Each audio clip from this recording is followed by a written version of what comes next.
जय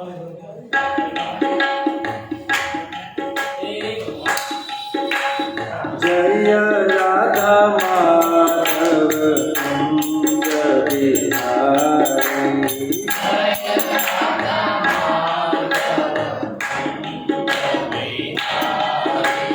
जय राधा माधव कुंज बिहारी।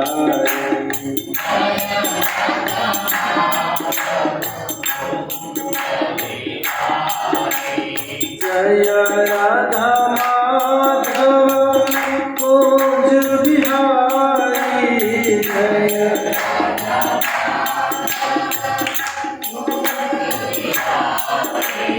जय राधा माधव कुंज बिहारी।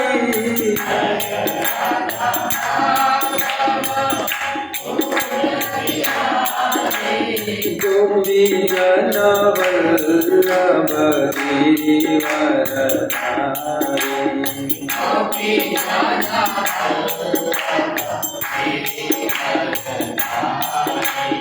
गोपी जन वल्लभ गिरिवरधारी।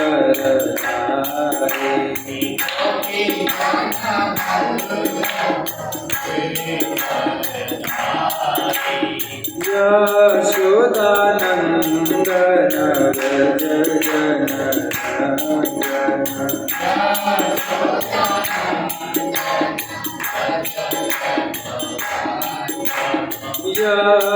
यशोदानंदन व्रज जनरंजन।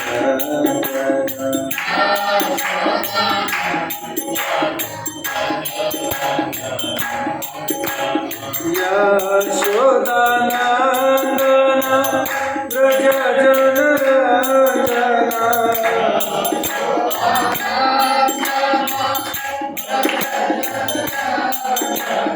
यशोदानंदन व्रज जनरंजन।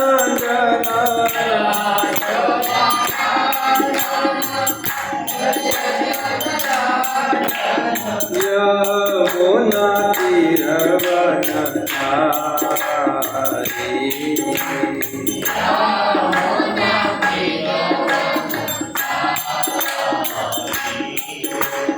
यमुना तीरवनचारी।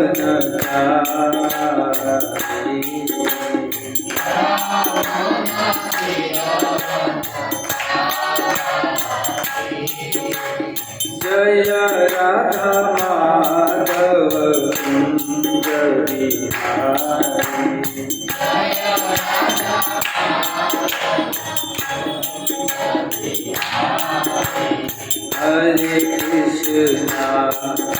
हरे कृष्णा कृष्णा कृष्णा हरे हरे। हरे रामा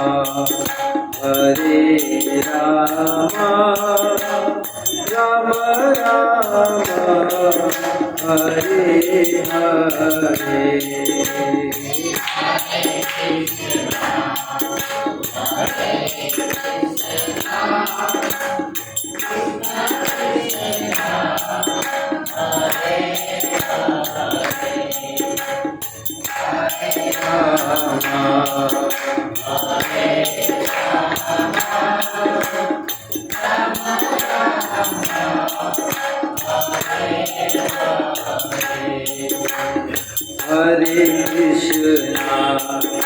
हरे कृष्णा कृष्णा कृष्णा हरे हरे। हरे Ram Ram Ram Hare Hare.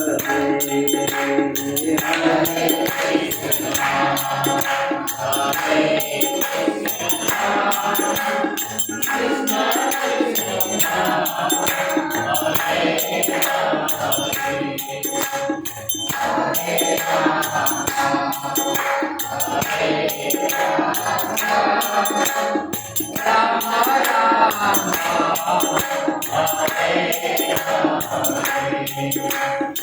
Hare Krishna, Hare Krishna, Krishna Krishna, Hare Hare, Hare Rama, Hare Rama, Rama Rama, Hare Hare.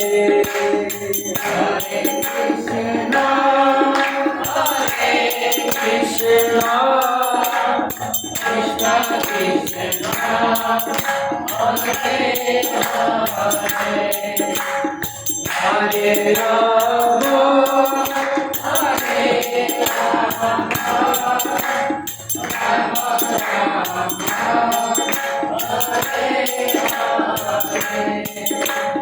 Hare Krishna, Hare Krishna, Krishna Krishna, Hare Hare, Hare Rama, Hare Rama, Rama Rama, Hare Hare, Hare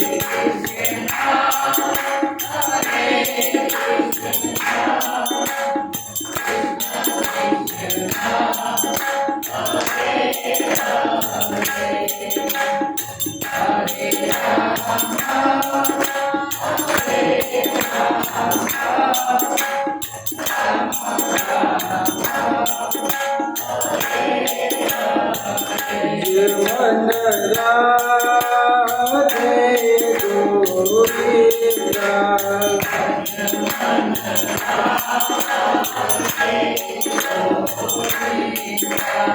Bhajavan Radhe Govinda,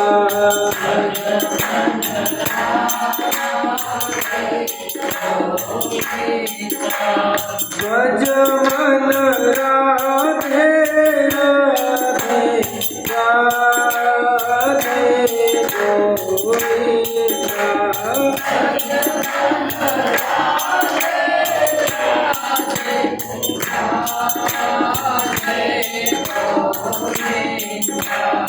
Bhajavan Krishna Kanhaiya,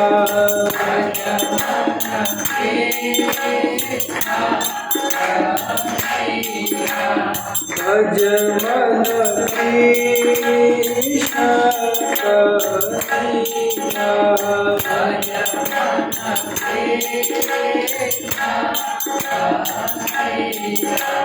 Bhajavan Krishna Krishna Krishna Kanhaiya,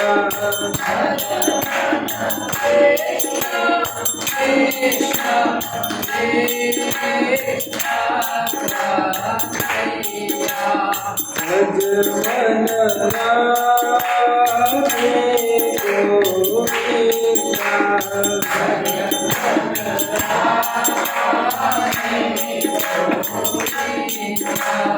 Radha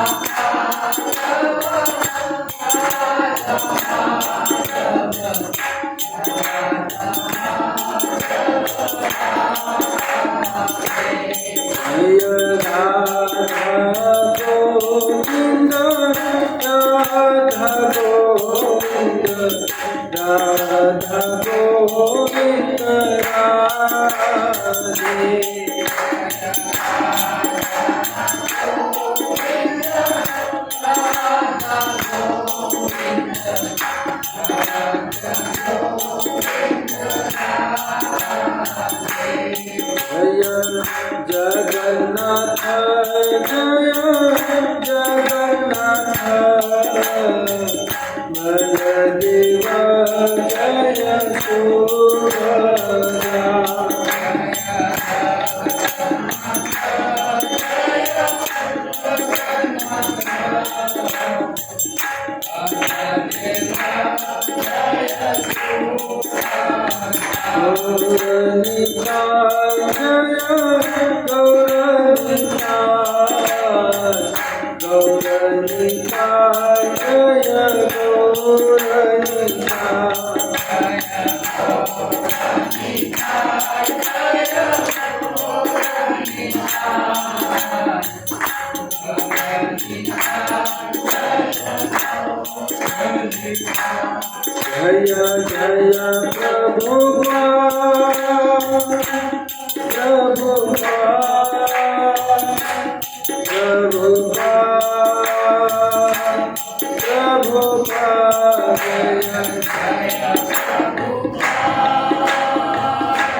भुवन मंगल हरिनाम संकीर्तन महायज्ञ की शील प्रभुपाद की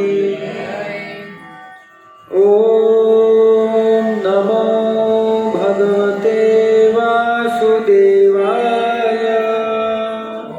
ओम नमो भगवते वासुदेवाय ओम नमो भगवते वासुदेवाय ओम नमो भगवते वासुदेवाय ओम नमो भगवते वासुदेवाय ओम नमो भगवते वासुदेवाय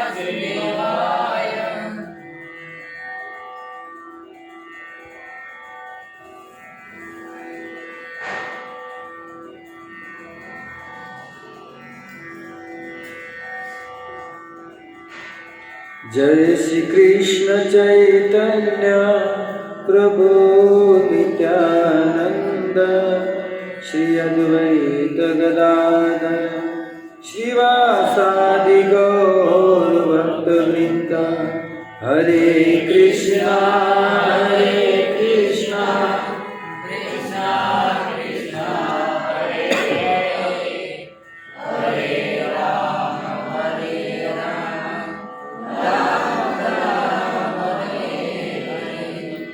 ओम अज्ञानतिमिरान्धस्य ज्ञानाञ्जनशलाकया चक्षुरुन्मिलितं येन तस्मै श्रीगुरुवे नमः।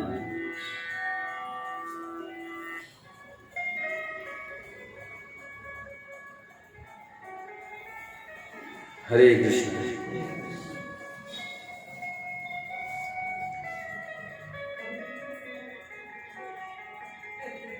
कथाમાં ઉપસ્થિત આપ સૌ ભક્તોનું હાર્દિક સ્વાગત અને નવા વર્ષના આપ સૌને હરે કૃષ્ણ। સાલ મુબારક।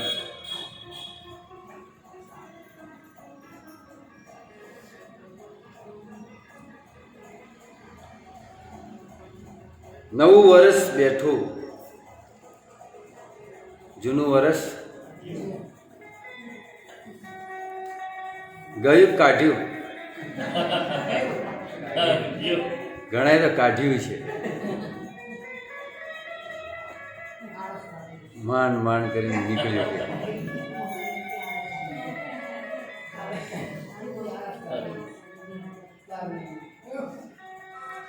નવું વર્ષ પ્રારંભ થાય એનો અર્થ એ થાય કે આપણા જ જીવનમાંથી એક વર્ષ ઓછું થયું છે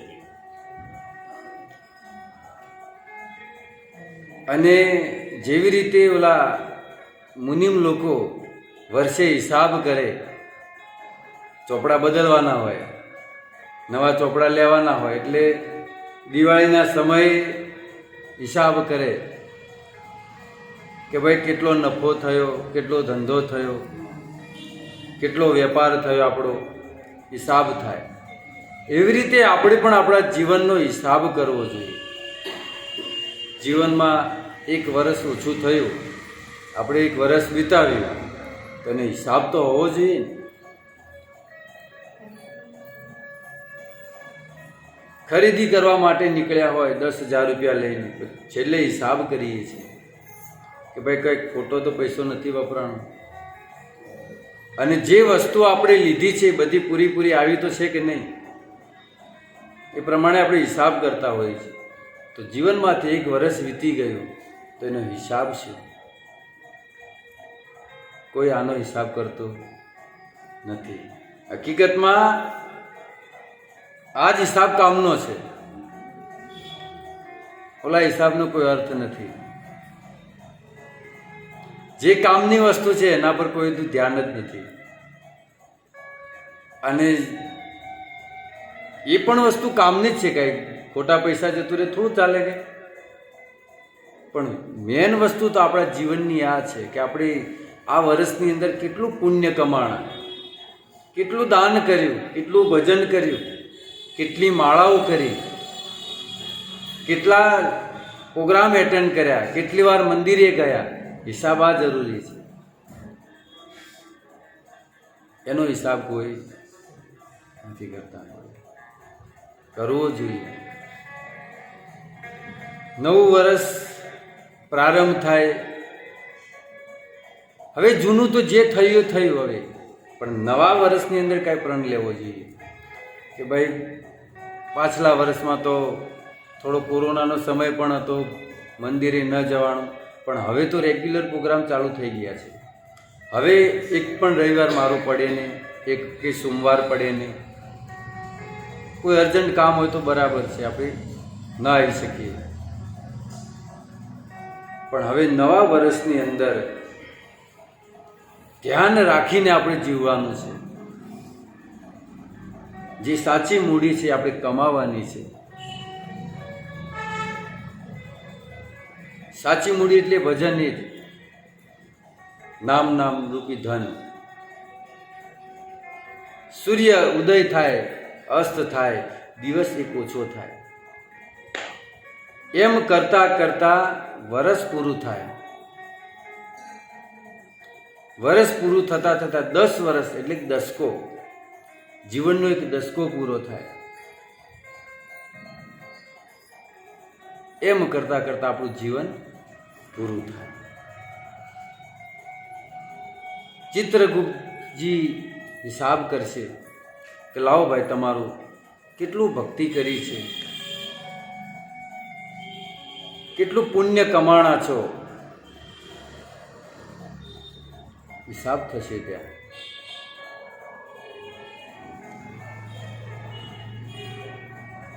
અને આ હિસાબ અમુક વર્ષ સુધી જ આપણે કમાઈ શકીએ છીએ ધન. એવું નથી કે છેલ્લે સુધી કમાઈ શકશો, નહીં. પછી લાકડી હાથમાં આવશે માળાની જગ્યાએ, માળા નહીં ફરે, હાથ ધ્રુજતો હશે, ત્યાં તમે નહીં કમાઈ શકો. જ્યાં સુધી આપણું શરીરની અંદર શક્તિ છે ત્યાં સુધી આ ધન રૂપી નામ રૂપી ધન આપણે કમાઈ લેવું જોઈએ. ભાગવતની અંદર બહુ સુંદર શ્લોક છે, કે છે આયુ હરંતી પુંસામ ઉદયાન અસ્તમન યંશો તસ્થે ન યત ક્ષણો નિધ ઉત્તમ શ્લોક વાર્તયા. કે સૂર્ય ઉદય થાય, અસ્ત થાય, જીવનનો એક દિવસ પૂરો થાય. માણસનું જીવન એક દિવસ બાદ એક દિવસ કરતાં કરતાં મૃત્યુની નજીક પહોંચે છે. અને પછી આપણા જીવન જે જીવ્યા છે એનો નિર્ણય લેશે યમરાજજી કે આપણો બીજો જન્મ ક્યાં આપવો, કોના ત્યાં આપવો, કેવો આપવો. આ નિર્ણય કોણ લે છે? યમરાજજી. અત્યારે નિર્ણય કોણ લે છે? આપણે લઈએ છીએ. અત્યારે આપણે નિર્ણય લઈ રહ્યા છીએ ને કે ભાઈ મારે મંદિરે જવું કે ન જવું, નિર્ણય આપણા હાથમાં છે. ભજન કરવું કે ન કરવું આપણા હાથમાં છે. અને અંત સમયે નિર્ણય કોણ લેશે? યમરાજજી. એ કીધું આપણા હાથમાં કાંઈ નહીં. યમરાજજી નિર્ણય લેશે કે આપણને ક્યાં જન્મ આપવો છે, કોના ત્યાં આપવો છે.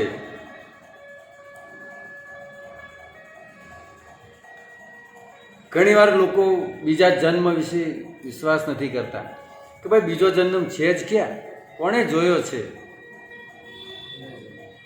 પુનર્જન્મ? એમ બીજો જન્મ થશે કે નહીં થાય, કોણે જોયો છે? કે જલસા કરી લો, જીવન જીવી લો, જે મળ્યું છે એનો ભોગ કરી લો, આવતો જન્મ કોને જોયો છે? આજનું પ્રવચન આના ઉપર જ છે, હેપી ન્યુ યર. કે આપણું હેપી ન્યુ યર કેવું થયું? હેપી થાય છે કે બેડ થાય છે?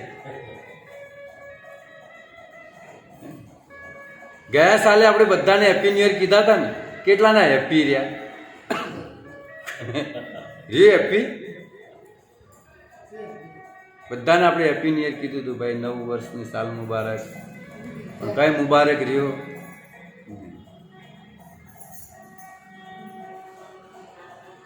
એટલે કે છે કે ભાઈ જીવનમાં જલસા કરી લો, જેટલું જીવ્યા સારું, જેટલો ભોગ કર્યો, બીજો જન્મ કોણે જોયો છે? આવી દ્રષ્ટિ જો, આવી હીન દ્રષ્ટિથી જો આપણે જીવશું ને તો જીવનના લક્ષ્યને પ્રાપ્ત નહીં કરી શકીએ. આને હીન દ્રષ્ટિ કહેવાય કે ભાઈ કોને જોયો છે. આવી દ્રષ્ટિથી જીવવાવાળા માણસ ક્યારેય પોતાના લક્ષ્યને પ્રાપ્ત નહીં કરી શકે, પોતાનું જીવન ઉજ્જવળ નહીં બનાવી શકે. જીવનનું કાંઈક લક્ષ્ય તો હોવું જોઈએ ને. નાનું બાળક પણ એ પોતાના જીવનનું લક્ષ્ય બનાવે છે. જેવી રીતે માતા પિતા છોકરાને કહે છે કે તું ભણવામાં ધ્યાન આપ, તું નાપાસ થઈશ,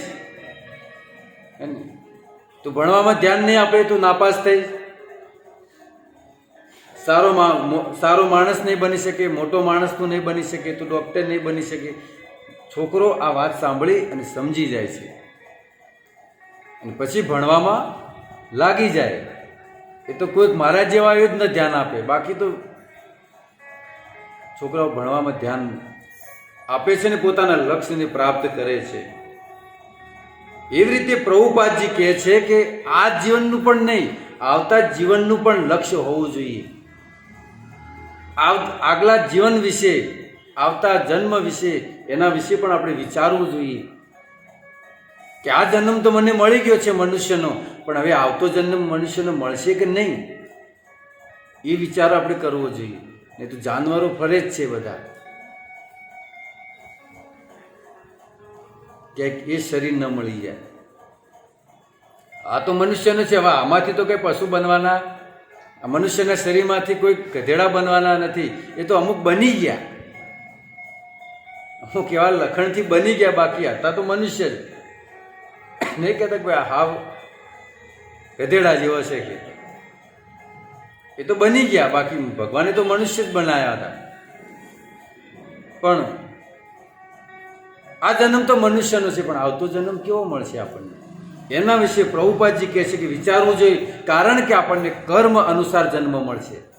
જેવા આપણે કર્મ કર્યા છે એ અનુસાર આપણને જન્મ મળશે. અને પ્રભુપાદજી ત્યાં સુધી કહે છે કે જે લોકો ભવિષ્ય વિશે નથી વિચારતા, આગલા જન્મનું નથી વિચારતા, એ લોકો દુર્ભાગ્ય છે. લોકો વાસ્તવમાં આગલા જન્મ વિશે વિચારવું જોઈએ, કારણ કે સમય ચક્ર ચાલુ છે. એને એક સમય, એક વર્ષ વીતી ગયું ને, સમય વીતી ગયો, એ ચક્ર એનું ચાલુ જ રહે છે. ઘડિયાળના કાંટો કઈ ઊભા રહેવાનો નથી. તમે આટલા બેઠા છો, એમાંથી કોઈ એક્ઝેક્ટ ટાઈમ મને કોઈ કહેશે કે ભાઈ આટલા કલાક, આટલી મિનિટ ને આટલા સેકન્ડ કહેશે? કોઈ કહેશે? ઘડિયાળ છે ને અહીંયા કે એક્ઝેક્ટ ટાઈમ મને કહો કે કેટલા વાગ્યા છે, સેકન્ડ કેટલી છે? કોઈ નહીં કહી શકે. તમે 55 સેકન્ડ કહેશો તો 56મી થઈ ગઈ છે. એ કાંટો ઊભો રહેવાનો નથી. ઘડિયાળનો પરફેક્ટ ટાઈમ પણ કોઈ ન કહી શકે. સમય એનું કામ કરી રહ્યું છે, ચક્ર ચાલુ છે, કાળ.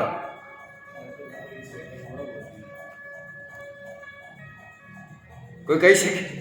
કોઈ ન કહી શકે. કારણ કે એ જો ચાલુ જ છે નિરંતર, એ સેકન્ડે આપણું જીવન વીતી રહ્યું છે. સમય કોઈ નાના માટે કે મોટા માટે વિચાર કરતો, દરેક માટે સમાન જ છે. કરોડપતિ છે તો એને પણ નહીં વિચારે કે ભાઈ કરોડપતિ છે, કે નાનો માણસ હશે તો એ નહીં વિચારે. એ બધાને સમય પાસ કરતો રહેશે. એટલા માટે આ જન્મ જો આપણે બગાડશું તો આવા તો કેટલાય જન્મ આપણે બગાડી દીધા છે, પહેલાં કેટલાય બગાડી દીધા છે. જો ન બગાડે તો ભગવાનના ધામમાં હોત, હે ને. પણ વારંવાર જન્મથી આપણે પુનર્જન્મ 84 લાખમાં ભટકતા મનુષ્યનો અવતાર મળ્યો છે. હજુ જો આપણે ભજન તરફ નહીં વળીએ તો આગળ ચક્ર ચાલુ છે, અને ફરીથી 5 કરોડ વર્ષ પછી મનુષ્યનો અવતાર મળશે. એટલા માટે કહે છે કે આપણા આવા લાખો જન્મ થઈ ચૂક્યા છે, આવતા જન્મ માટે કંઈક વિચારો કે આગલો જન્મ મારો બગડે નહીં, ક્યાંક મને પશુનું શરીર ન મળે.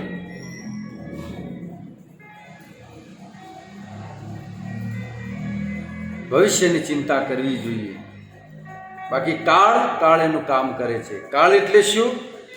ભાગવતના 10મ સ્કંદમાં કહે છે, કાલો બલિયાન બલિનામ ભગવાન ઈશ્વરોય પ્રજાહા કાલ તે ક્રીડ પશુપાલો યથા પશુન. કાળ સૌથી બળવાન છે, સમયથી બળવાન કોઈ નથી. કોઈ ગમે તેટલું 14 ભુવનનો રાજા પણ કેમ ન હોય, પણ એ પણ સમયની આગળ નતમસ્તક છે. કારણ કે આપણે જોઈએ છીએ ઇતિહાસ, આ જે લોકોના ઇતિહાસ સાંભળીએ છીએ રાજા મહારાજાઓના, એને કોને માર્યા, કોણ ખાઈ ગયું? એને કાળ જ ખાઈ ગયો છે. એટલે સૌથી બળવાન છે કાળ, કારણ કે કાળ ભગવાનની શક્તિ છે. એટલે તો ભગવાને ગીતામાં કહ્યું ને, કાલોસ્મી, કાલ અસ્મી, એટલે હું કાળ છું અને લોકોને હું ખાઈ જાઉં. કાળ ભગવાનની શક્તિ છે. આખા પ્રજાનું 14 ભુવનનું નિયંત્રણ કરે છે કાળ. જેમ 1 લાખ ગાય લઈને ચરાવવા જતા ગોપબાળો, તો ગાયોનું રક્ષણ નિયંત્રણ કરતા ગોપબાળો, એવી રીતે આ કાળ બધાનું નિયંત્રણમાં બધાને રાખે છે. કાળથી અલગ કોઈ નથી. સમયસર કાળ અનુસાર જ માણસ કાર્ય કરી શકે. સમય વગર કોઈ કાર્ય થાય નહીં. નોકરી જવું હોય તો પણ એના માટે સમય છે કે ભાઈ 9 થી 6 સમય છે. જો સમય ન હોય, સમય વગરનું કામ થતું હોય તો આખા આ સંસારનું જીવન અસ્તવ્યસ્ત થઈ જાય. જ્યાં 5 વાગે પહોંચવાનું, ત્યાં માણસ બીજા સમય જ પહોંચે. એટલે માણસ કાળ અનુસાર જ કાર્ય કરી શકે. સમય વગરનું કોઈ પણ માણસ કોઈ કાર્ય કરી શકે નહીં.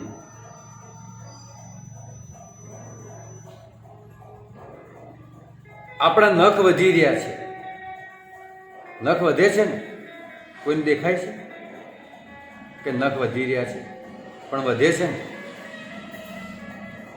આમ વધતા દેખાતા નહીં હોય, પણ 5-6 દિવસ થશે એટલે વધી ગયા છે. બીજું ઉદાહરણ છે કે ઘરમાં બાળક, એ આપણી નજરની સામે જ વધી રહ્યું છે, મોટું થઈ રહ્યું છે. દેખાય છે કોઈ કે ભાઈ આટલો મોટો વધી રહ્યો છે, એની હાઈટ દેખાય છે? પણ વધે છે ને?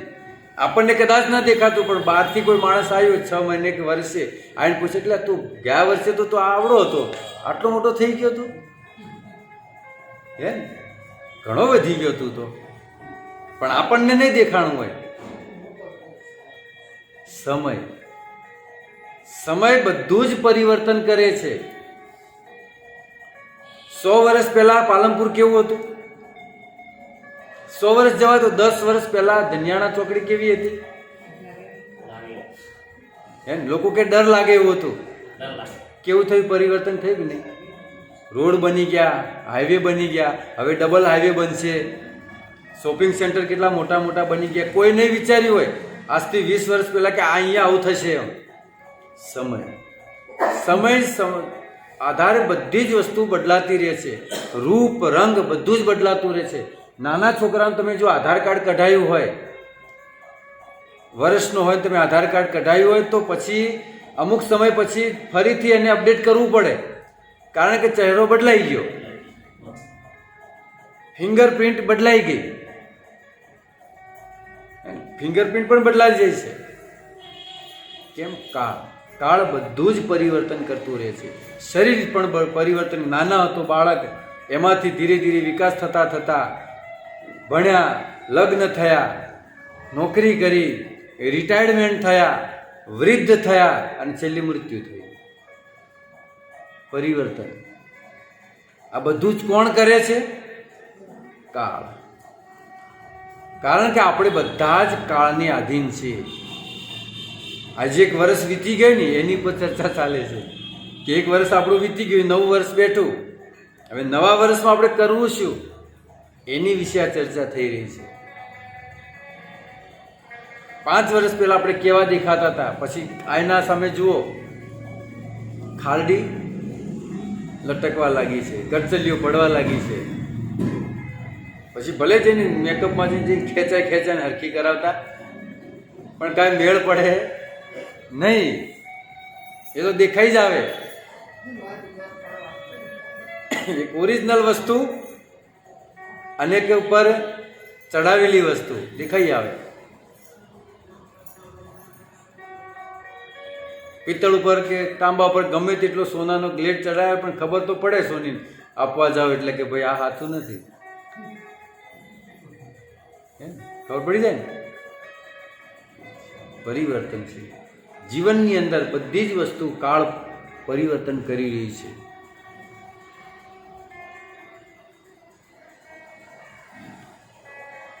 ગીતામાં ભગવાન કહે છે કે આ બધું જે પરિવર્તન થાય છે ને એ બધું ભૌતિક જગતમાં જ થાય છે, આધ્યાત્મિક જગતમાં નથી થતું. જેમ કે આપણે નાના હતા, ધીરે ધીરે આ મોટા થયા, આ પરિવર્તન માત્ર ભૌતિક જગતમાં જ છે, આધ્યાત્મિક જગતમાં નથી.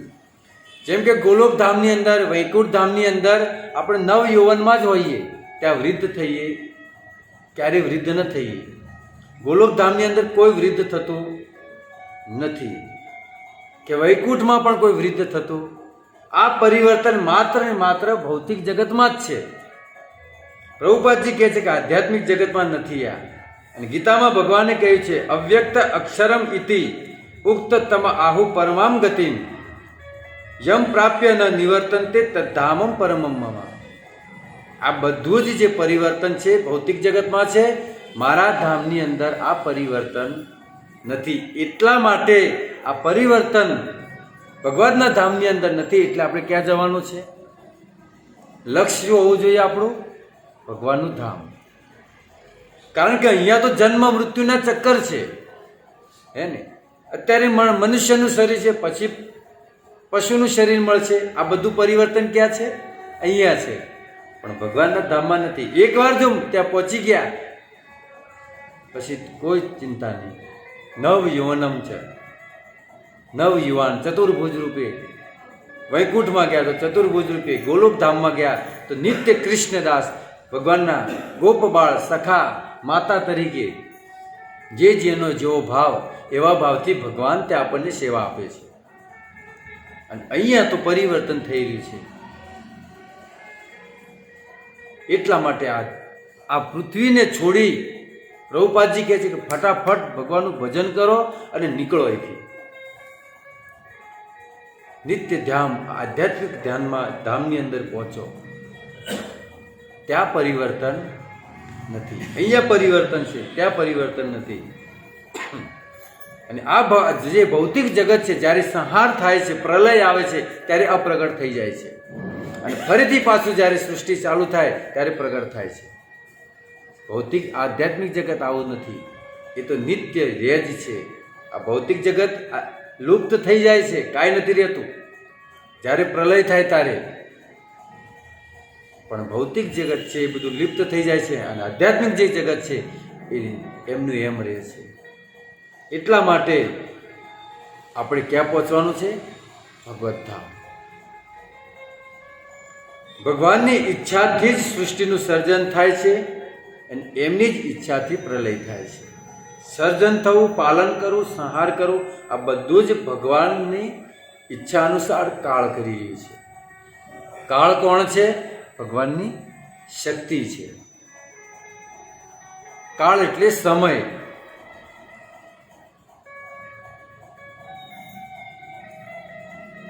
બહુ સુંદર ઉદાહરણ આપે છે.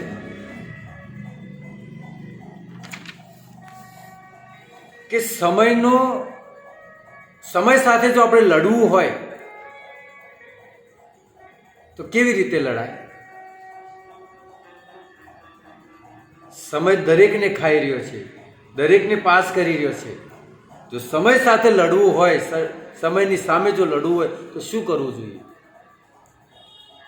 પ્રભુપાદજી કહે છે સમય સામે જો લડવું હોય એક જ ઉપાય છે, એ સમયનો સદુપયોગ કરી લે. સમયનો સદઉપયોગ કરવાથી જ સમય સાથે લડી શકાય, બાકી લડી શકાય નહીં. સદુપયોગ એટલે ભગવાનના ભજન.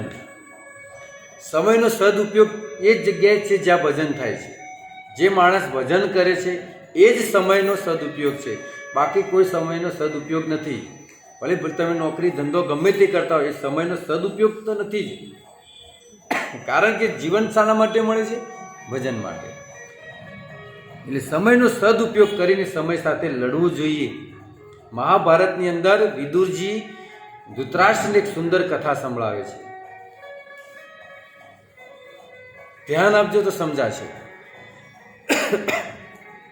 વિદુરજી વાર્તા કહે છે ધૃતરાષ્ટ્રને કે એક વ્યક્તિ હતો, ઘોર જંગલની અંદર જઈ રહ્યો હતો.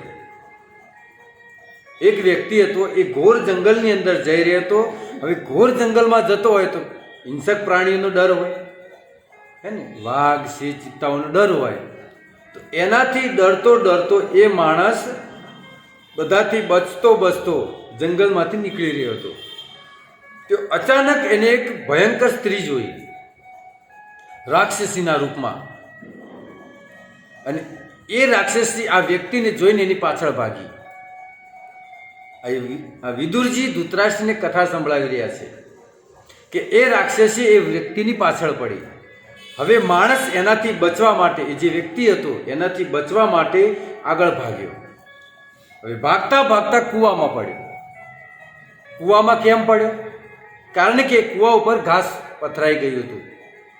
ચોમાસાનો સમય હોય, ઉપર વેલા થઈ ગયેલા હતા, દેખાણા નહીં, પડ્યો કૂવામાં. હવે કૂવામાં પડ્યો તો થયું શું કે એના પગમાં વેલા ફસાઈ ગયા. તો માથું નીચે, પગ ઉપર. ઉલટી સ્થિતિ થઈ. હવે એ જ જગ્યાએ એક હાથી આવ્યો. કેટલી સૂંઢવાળો ખબર છે? 6 મુખવાળો. 6 મુખવાળો હાથી, અને એના 12 પગ હતા. હવે આ હાથી આવી અને કૂવાની બાજુમાં એક વૃક્ષ ઊભું હતું, એને હલાવ્યું. તો એના ઉપર એક મધ બેઠું હતું. એ મધ ઉડ્યું. હવે મધ ઉડ્યું તો ઓલો ભાઈ ઉલટો લટકતો હતો. તો મધ ઉડ્યું તો મધના જે ટીપા હતા એને અહીંયા હોઠ ઉપર પડવા લાગ્યા. તો એ મધ એ ચાટવા લાગ્યો. એ વ્યક્તિ, જો કેવી સ્થિતિ છે વ્યક્તિની, ઉલટો લટક્યો છે તો ટેસ્ટ લે છે મધનો. અને ફરીથી એ મધ તો કાયું થયું હોય તો કરડે તો ખરું. તો એમાંથી 1-2 મધમાખી એને ડંખ માર્યો એને. જો આ એની કેવી પરિસ્થિતિ છે.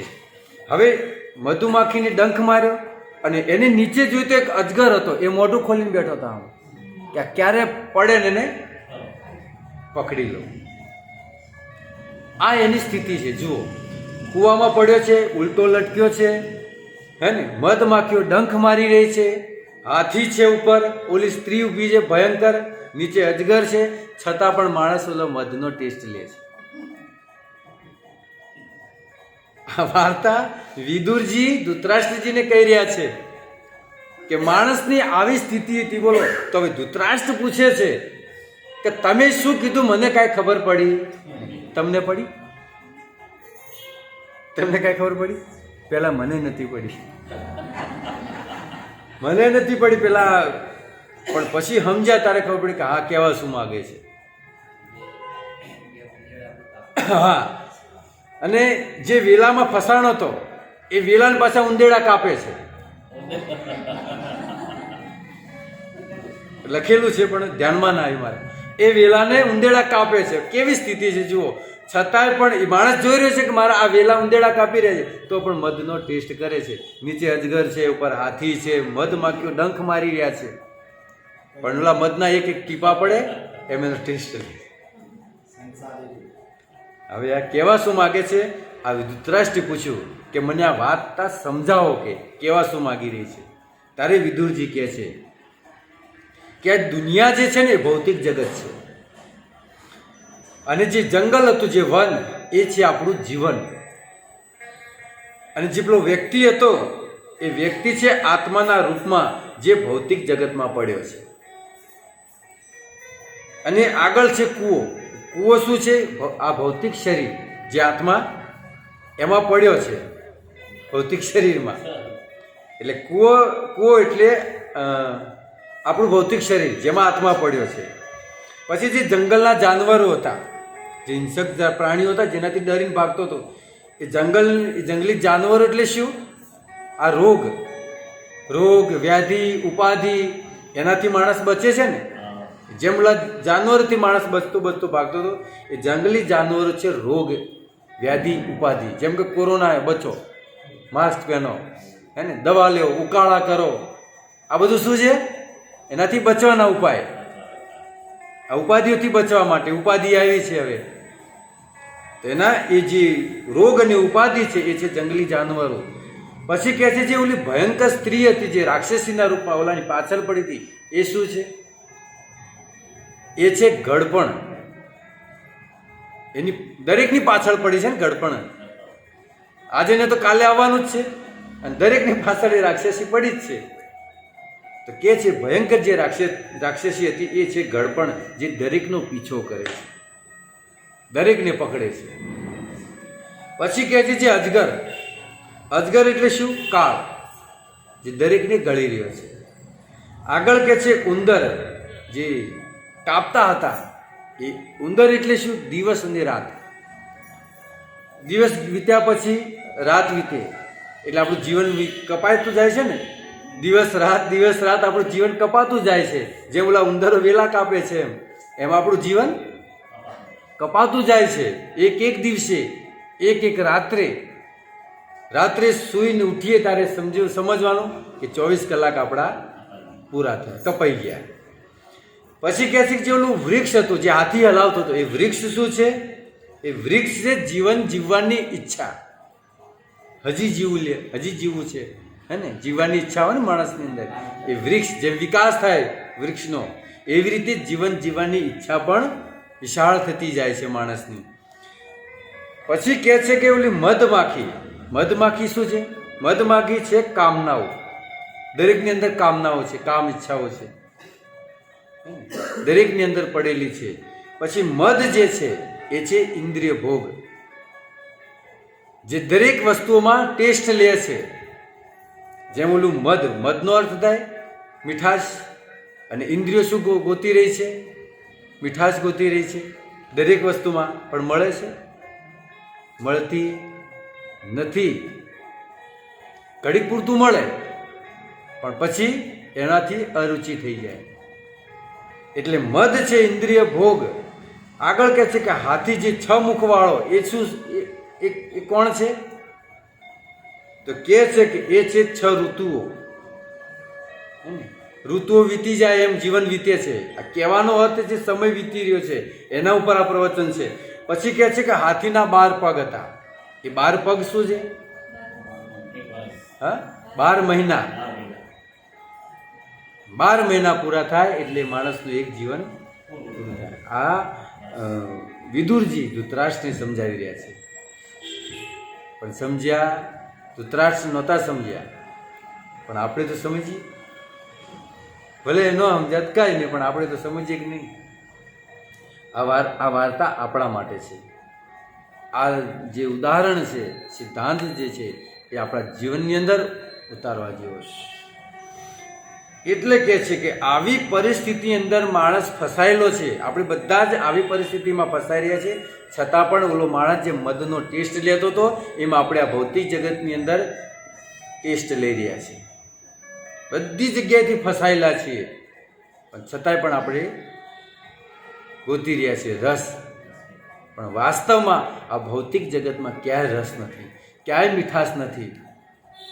મીઠાશ છે તો માત્ર ને માત્ર કૃષ્ણ ભક્તિ, બીજે ક્યાંય મીઠાશ નથી.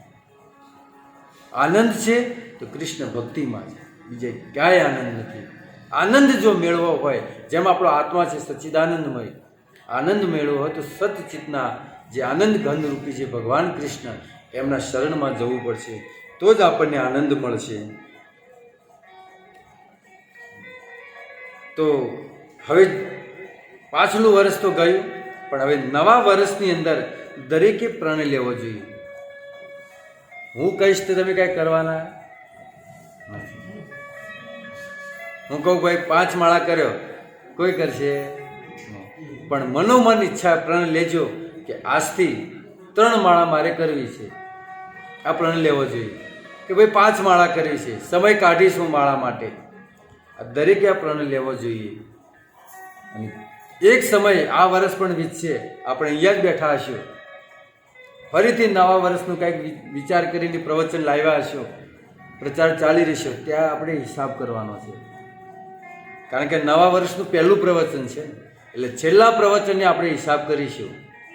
તમે બધા લખજો કે આજે મેં આટલી માળા કરી, હે ને, આટલા રવિવાર હું મંદિરમાં ગયો, આ બધો હિસાબ કરવાનો.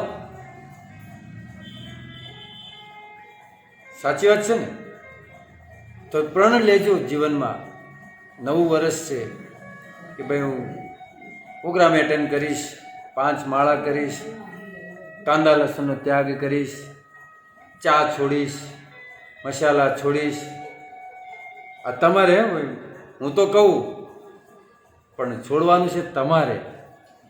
એટલે કાંઈક પ્રણ લેજો અને એનું પાલન કરજો, નહીં તો સમય વીતી જશે.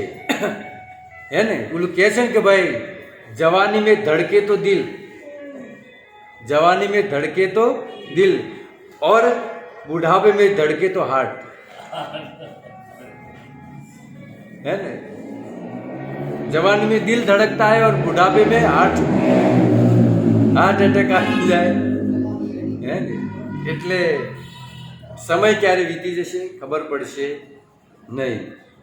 તો જીવનમાં ઘણી ભૂલો થાય છે, તમારાથી, મારાથી, દરેકથી ભૂલો થતી જાય છે. તો ભૂલોને આપણે સુધારવી જોઈએ. જે પણ કાંઈ ભૂલ થતી હોય એને સુધારવી જોઈએ. અને મનુષ્યનું જીવન આપણને મળ્યું છે, એ આ જ મનુષ્ય શરીરથી આપણે સફળતાને પ્રાપ્ત કરી શકીએ છીએ. તો એના માટે કંઈક પ્રયાસ આપણે કરીએ. આખું વર્ષ સુંદર ભજન કરીએ. કારણ કે માણસ જ એક સાચા અને ખોટાનો ભેદ જાણી શકે છે, બીજું કોઈ નથી જાણી શકતું. તો સમય બહુ કિંમતી છે, સમયનો સદુપયોગ કરી લેજો. આજે જો દરેક પાસે ધન સંપત્તિ ઘણું જ છે, પણ આપણે કોઈને પૂછીએ ભાઈ શું નથી, કે સમય, કોણ કે ભાઈ મારા પાસે ટાઈમ નથી, હે ને? બાકી બીજું બધું જ છે, પણ ટાઈમ નથી. કોઈના પાસે સમય નથી. સમય કાઢવાનો છે, સમય કાઢી અને ભગવાનનું ભજન કરવાનું છે. તો દરેકને નવા વર્ષના હરે કૃષ્ણ, સાલ મુબારક. તમારું નવું વર્ષ લાભદાયક